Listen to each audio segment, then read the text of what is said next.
I want to talk about a white boy. Specifically, big ass white boy. How big? And Paul Bunyan motherfucker. Of course I mean Mr. Steven Seagal. This video was originally set to explore just how girthy Mr. Steven Seagal's member really is. I'd love to munch on his pork and beans. But while doing my research, I came across some startling evidence I knew I had to share with you, Bean Nation. This big ass white boy may be nothing of the sort, but in fact, a big ass black man. Nigga, please. Hope you got your thinking caps on. I know I got mines on. First, I want to reference you to 2006's Urban Justice. Please take a look at this clip. Didn't you hear me, white boy? Call him white boy, mother...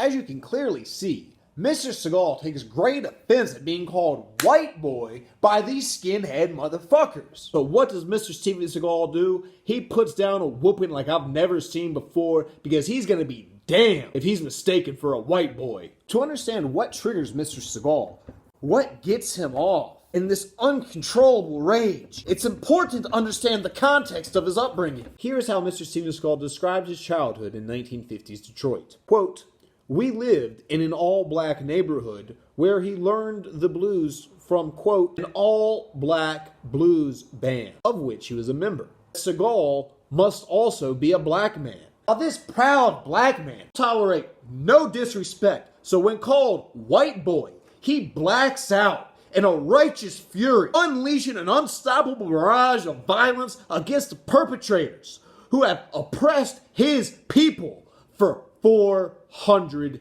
years. Next, we turn to 2005's Today You Die. Mr. Steven Seagal is partnered with Treach from Naughty by Nature. They visit Dinky D, blind man who's an associate of Treach's. This is my twin brother right here. Nigga, please. Ding, ding! Ice. What up, dog? Same shit, different toilet. This is my partner right here, Harlem. Walks like a black man. Breathes like a killer. Wow.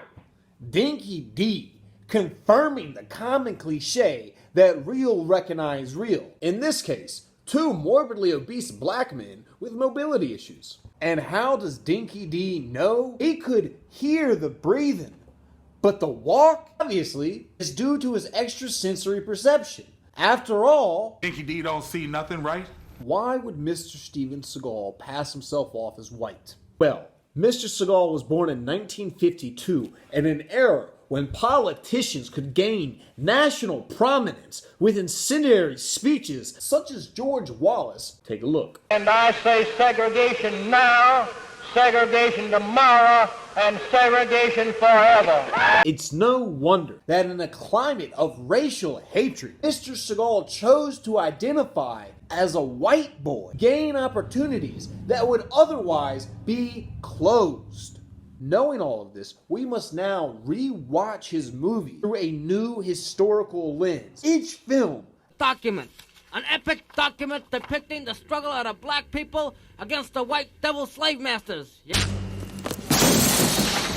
Keep the faith. Your thoughts, Bean Nation? What you talking about, pimpin'? Seeing delusional thinking. No me importa si es negro o blanco, pero es un hombre de la judía. Join me next time as we go on a spiritual journey with Mr. Steven Seagal. Thinks you might be a bear here. I'm a mouse.